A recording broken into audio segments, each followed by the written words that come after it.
Don't look at the door. That's what I kept telling myself that Tuesday morning in October, standing in the hallway of Sunnybrook Health Sciences Center in Toronto, trying not to fall apart while the woman I'd spent 41 years loving was hooked up to machines I didn't have names for. I am 67 years old. I spent 32 years driving a transit bus for the TTC, got my pension, bought a small house in Scarborough, and thought the hard part of life was behind me.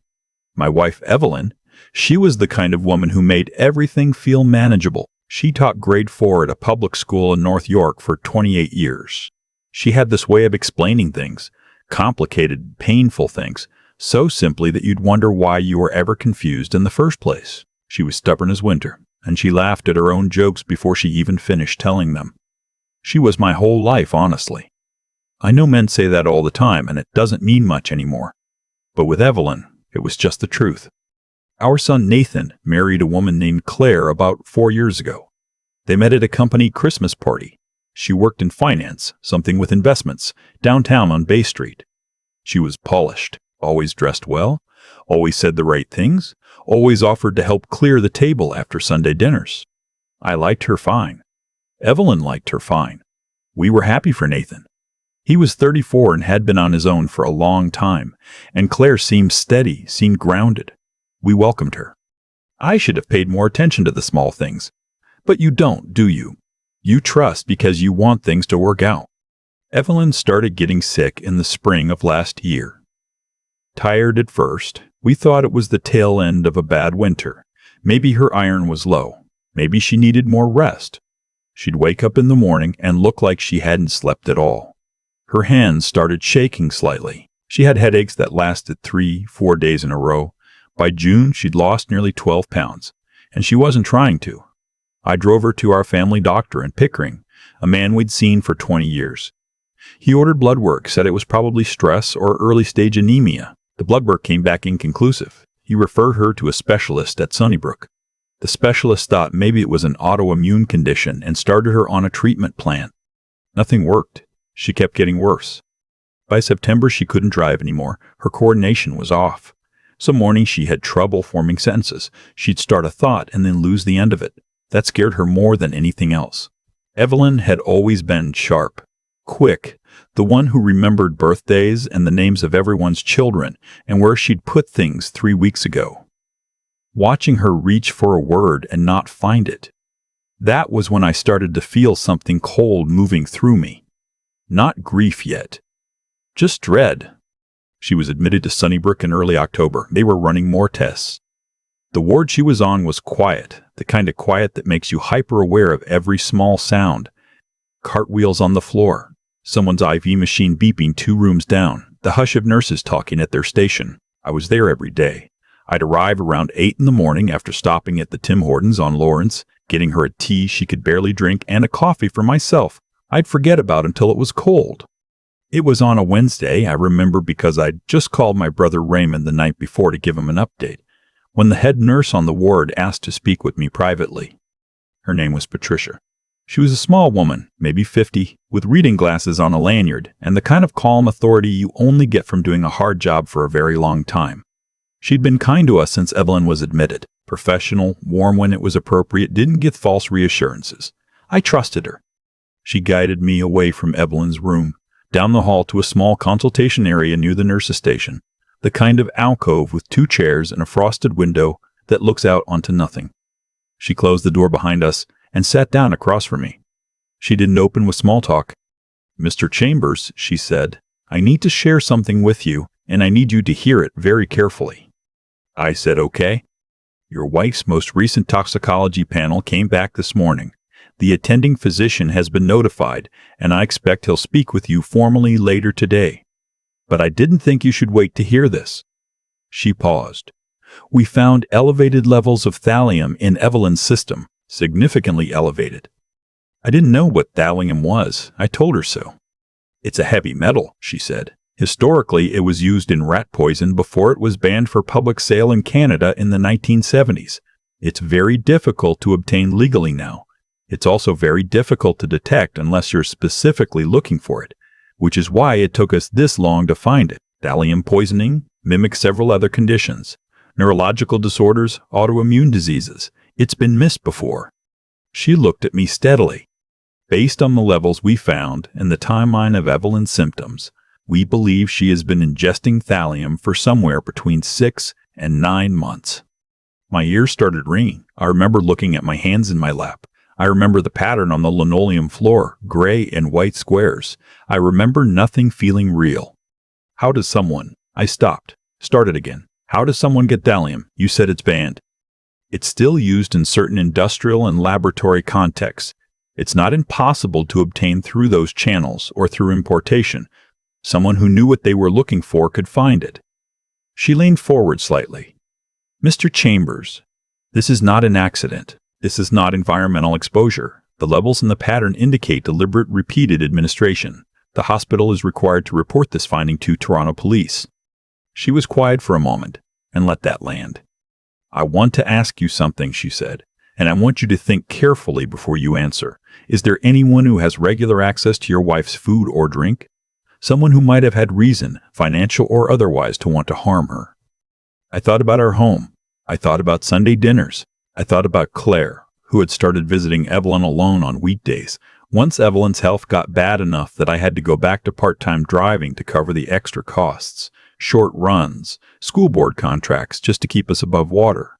Claire would come by in the afternoons. She said she didn't want Evelyn to be alone. She'd make her tea. She'd bring soup. She'd sit with her for a couple of hours. I said all of that to Patricia. She didn't react visibly. She just nodded. "You need to speak to the police before you speak to anyone else," she said. "Please don't go home and mention this to anyone. Can you do that?" I told her I could. I don't know how I said it so steadily. What no one tells you about a moment like that is that it doesn't feel dramatic.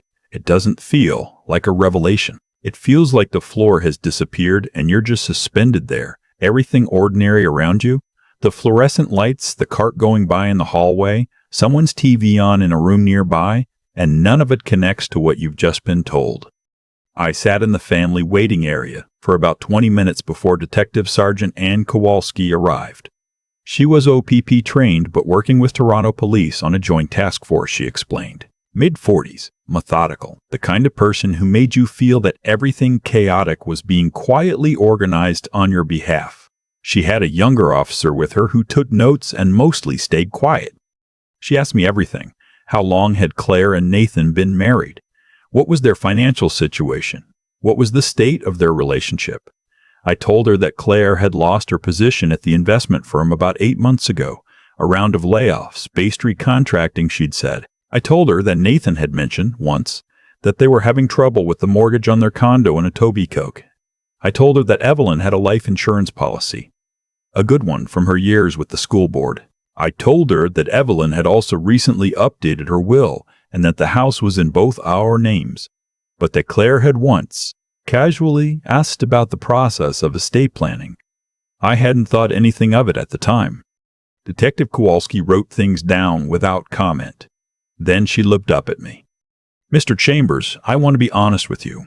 What you've described gives us enough to open a formal investigation. But I need to ask you something difficult.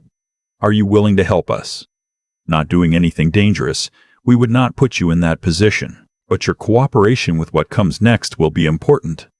I told her Evelyn was lying in a hospital room 40 feet away. I told her yes. The next 2 weeks were the strangest of my life. I went home. I behaved as normally as I could manage. I told Nathan his mother's tests were still ongoing, which was true. I saw Claire twice during that period, once when she came to the hospital, once when Nathan and she came for dinner, which I had suggested because Detective Kowalski asked me to keep things routine. I cooked roast chicken. I sat across the table from a woman who I now believed had been feeding poison to my wife for the better part of a year, and I passed her the salt when she asked for it. I don't know how I did it. I think I went somewhere inside myself, a very flat, very quiet place. The investigators had been working quickly. They'd obtained a warrant for Claire's financial records and found 2 significant wire transfers. One to a chemical supply company registered in Quebec, one to a private vendor that investigators traced to an address in the United States. They found a search history on a laptop registered in her name. Thallium sulfate, thallium detection window, thallium dosage, life insurance payout, Canada. How long does thallium stay in hair samples? She had cleared the browser history but hadn't known that it could be recovered. They also, through Evelyn's attending physician, quietly adjusted her treatment. She was put on Prussian blue, the primary treatment for thallium poisoning, and while they couldn't do it so aggressively that it raised questions before the arrest, they started reversing the damage. Slowly, her speech started coming back within 10 days. She said to me one afternoon very quietly, "I feel like someone turned a light on." She didn't know what was happening, not yet. I held her hand and told her she was getting better. Which was true. The arrest happened on a Thursday morning. Nathan was at work. Claire was at their Etobicoke condo. Detective Kowalski called me about 40 minutes afterward to let me know it was done.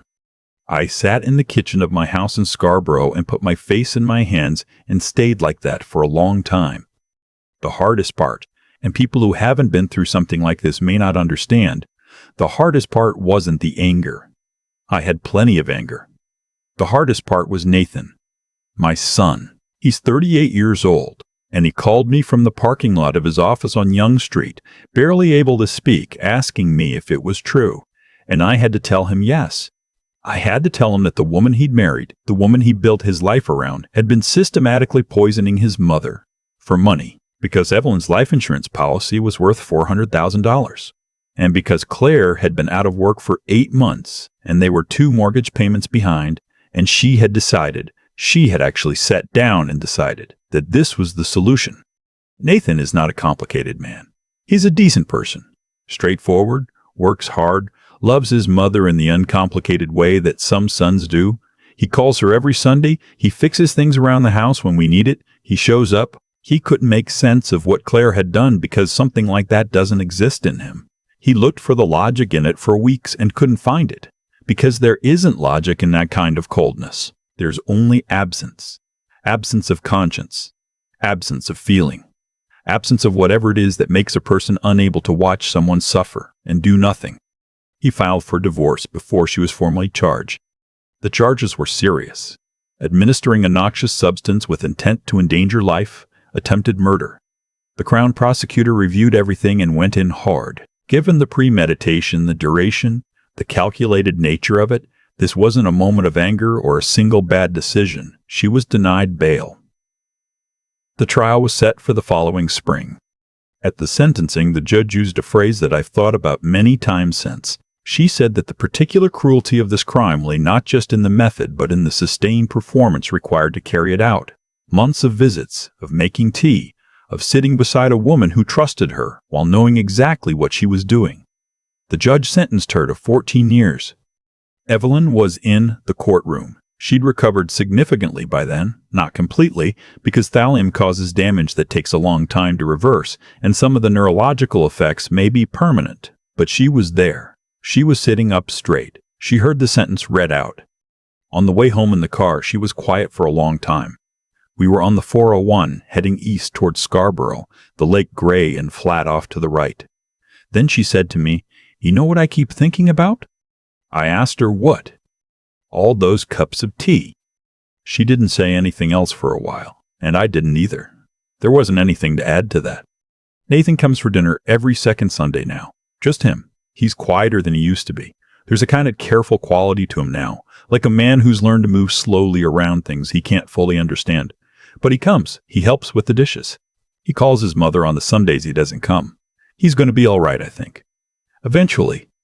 Evelyn had a good month in March, the best she's had in 2 years. She laughed at one of her own jokes before she finished telling it. First time in a long time. I cannot tell you that everything is fine now, because it isn't. There is damage that doesn't show up in a toxicology report.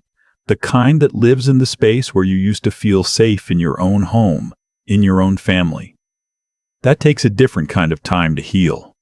But I can tell you that Evelyn is here. And some mornings I drive her to her physiotherapy appointment on Kingston Road, and I park the car and come inside and sit in the waiting area with a coffee I'll probably forget about until it's cold, and I watch her walk back out toward me when she's done, and I think every single time that I almost didn't get to keep this. If something feels wrong, don't wait for proof before you ask questions. The person in that hospital bed might not have time for you to be polite. I've had a lot of time to sit with what happened to us. Long drives on the 401, early mornings in the kitchen before Evelyn wakes up, physiotherapy waiting rooms. Time has a way of asking you to look at things more honestly than you could in the middle of them. What Claire did was calculated. It wasn't a moment of weakness or a decision made in desperation one terrible night. It was a choice she made again and again over 8 months, every time she walked through our front door and put the kettle on. That kind of sustained cruelty doesn't come from nowhere. It comes from somewhere inside a person that was always missing. A basic refusal to reckon with the consequences of your actions on another human being. She weighed Evelyn's life against a mortgage payment and made her decision. That's not a mistake. That's a collapse of character so complete that I don't think there's a word for it that fully fits. And here's what I keep coming back to. The opposite of what Claire did isn't just being a good person. It's something you have to actually build in yourself, deliberately, over years. It's the willingness to ask hard questions about your own behavior. Not just when someone's watching, but when no one is. When you're alone in a kitchen making tea for someone who trusts you. Integrity isn't a feeling. It's what you do with the feeling no one else can see.